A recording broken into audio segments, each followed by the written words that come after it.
अगर अपनी बर्बादी के कारण पता चल जाए तो हम अपने जीवन को सुखमय बना सकते हैं। जाने अनजाने में हम कुछ ऐसी गलतियां कर देते हैं जिसका पश्चाताप हमें फिर बाद में होता है, और जब हमें उस गलती का पता चलता है तो बहुत देर हो जाती है। तब तक हम बर्बाद हो चुके होते हैं।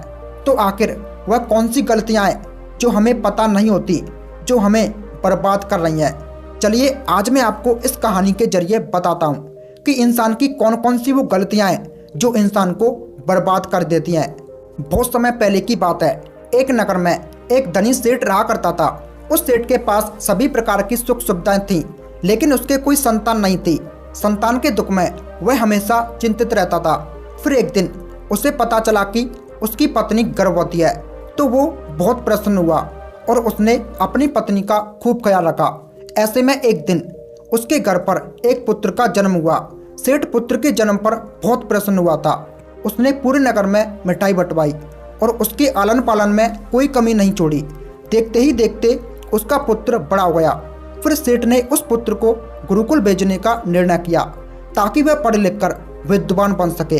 अभी उसके पुत्र की उम्र ज़्यादा नहीं हुई थी, लेकिन उसने छोटी सी उम्र में अपने बेटे को शिक्षा ग्रहण करने के लिए गुरुकुल भेज दिया था।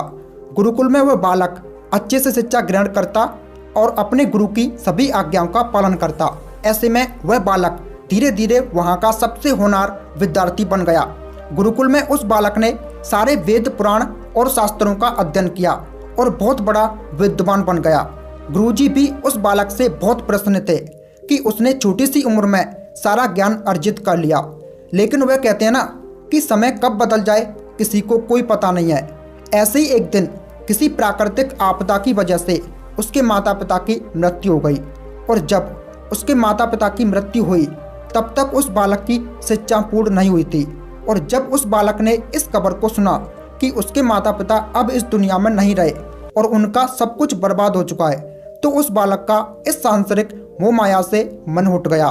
उसके बाद उस बालक ने निश्चय किया कि वह गुरुकुल से शिक्षा पूर्ण करने के बाद अपना संपूर्ण जीवन लोगों की भलाई में व्यतीत करेगा।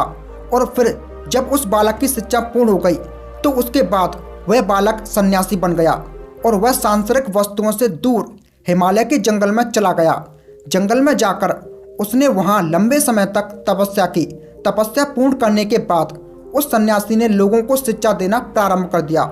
समय के साथ साथ उस सन्यासी की चर्चा चारों तरफ फैलने लगी और दूर दूर से लोग उसके पास शिक्षा ग्रहण करने के लिए आने लगे, और बहुत से लोग उसके पास अपनी समस्याओं का समाधान खोजने के लिए भी आने लगे। सन्यासी सभी लोगों की समस्याएं बड़ी आसानी से सुलझा देता, जिस वजह से वह पूरे राज्य में मशहूर हो गया था। लेकिन जिस नगर में रहता था उस नगर का राजा एक क्रूर व्यक्ति था। जब राजा को उस सन्यासी के बारे में पता चला तो उसने उस सन्यासी से मिलने का निश्चय किया। अगली सुबह वो राजा अपने महल से निकलकर उस सन्यासी से मिलने के लिए निकल गया और वह उस कुटिया पर जाकर पहुंच गया। वहां पहुंचकर जब राजा ने उस सन्यासी को देखा तो वह देखता ही रह गया। उसके चेहरे पर एक अलग ही तेज था। जब वो उस सन्यासी के पास पहुंचा तो उसे बड़ी अपार शांति का अनुभव हुआ। राजा ने सन्यासी को प्रणाम किया और उनके पास बैठ गया और उनसे वार्तालाप करने लगा। वो राजा पहली ही मुलाकात में उस सन्यासी के व्यक्तित्व से इतना प्रभावित हुआ कि उसने उसी समय से अच्छाई की राह पर चलने की ठान ली और मन ही मन में सोचने लगा कि इतनी छोटी मुलाकात में यह सन्यासी मुझे इतना बदल सकता है, तो अगर यह हमेशा मेरे साथ ही रहने लगे तो मेरी तो पूरी जिंदगी ही बदल जाएगी। यही सोचकर राजा उस सन्यासी से अपने महल चलने के लिए आग्रह करने लगा। राजा का आग्रह सुनकर सन्यासी मना नहीं कर पाया और वो राजमहल चलने के लिए तैयार हो गया। फिर राजा उस सन्यासी को लेकर राजमहल की ओर चल दिया। राजमहल पहुंचने पर राजा ने सन्यासी का खूब आदर सत्कार किया और उसके बाद राजा ने सन्यासी को एक सही कमरे में भोजन करवाया। भोजन के पश्चात सन्यासी ने राजा को धन्यवाद दिया और राजा से जाने की अनुमति मांगी।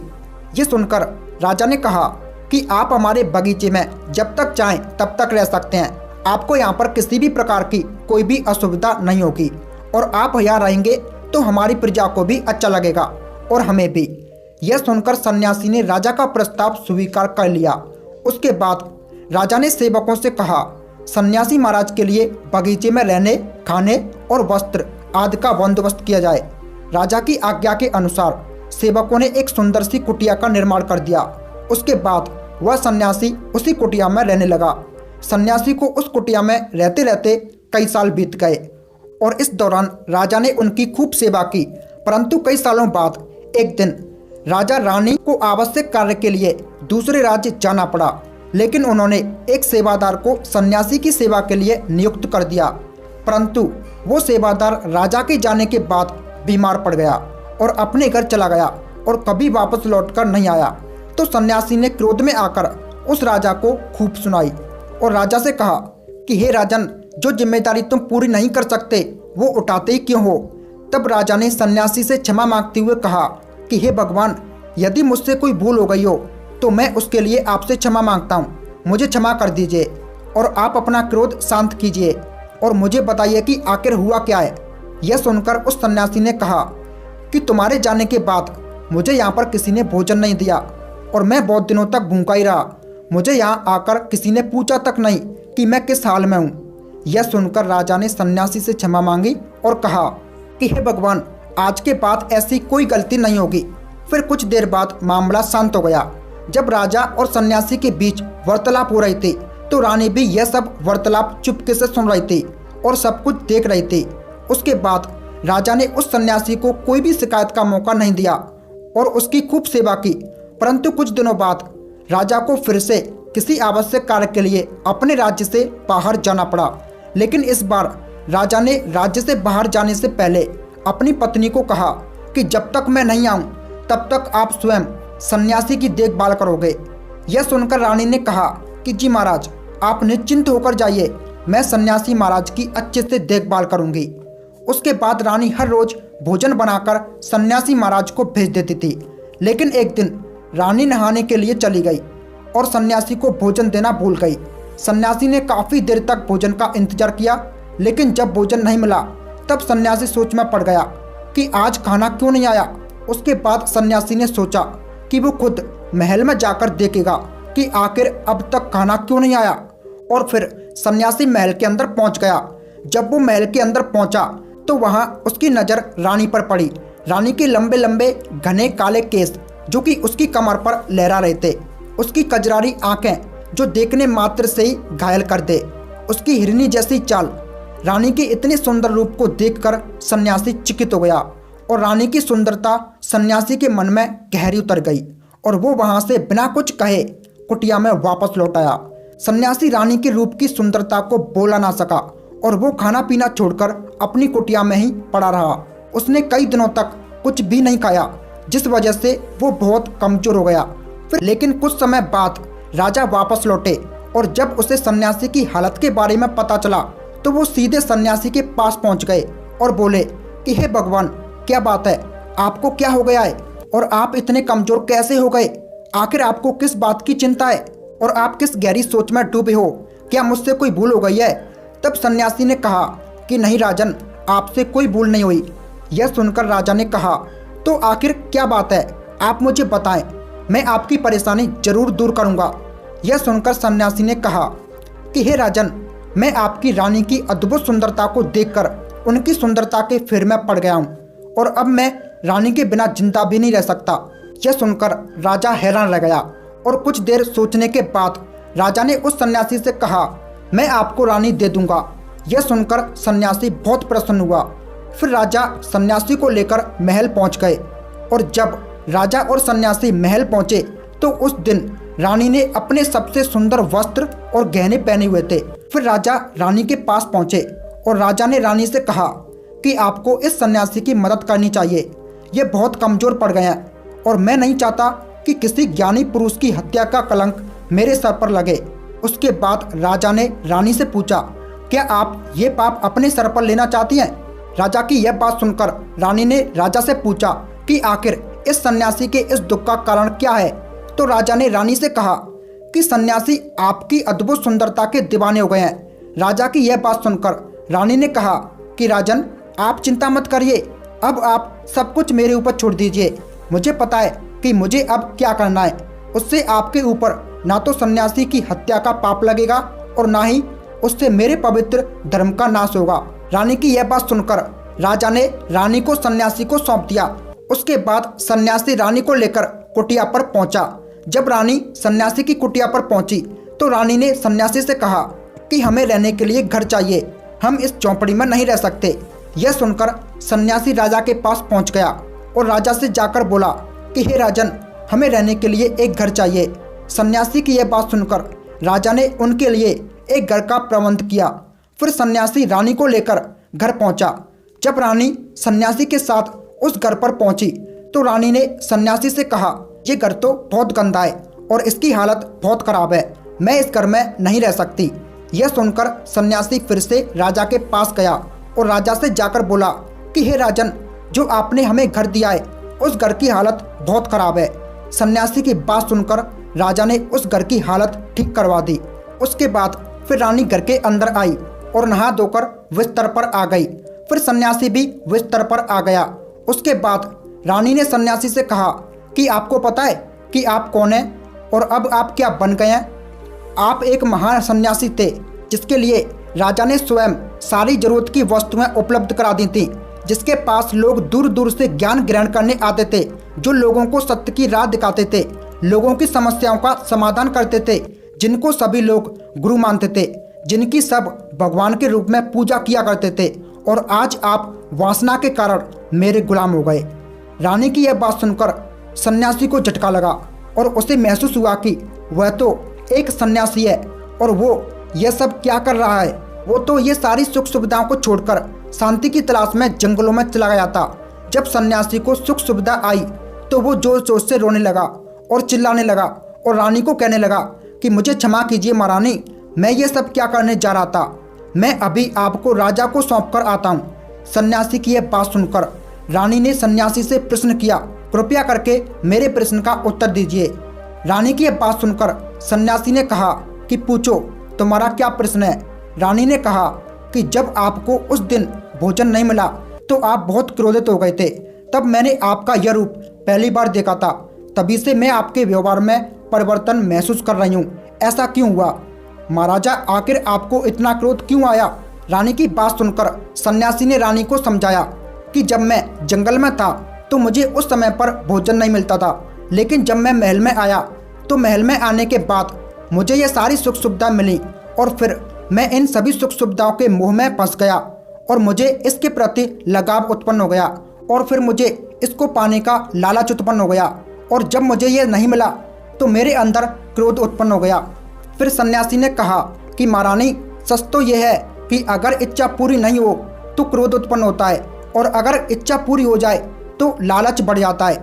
फिर सन्यासी ने रानी से कहा, यह इच्छा की पूर्ति ही मुझे वासना के द्वार तक लेकर आई और मैं आपके प्रति आकर्षित हो गया।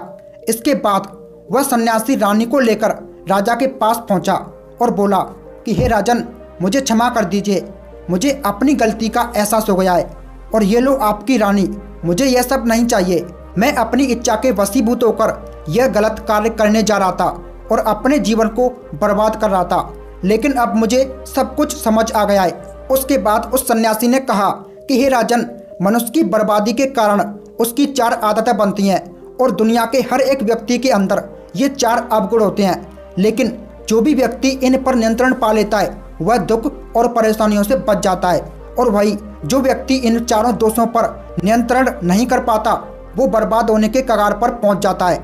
ये सुनकर राजा ने कहा कि महाराज, आप मुझे वो 4 आदतें बताइए जिससे कि मनुष्य की बर्बादी हो जाती है।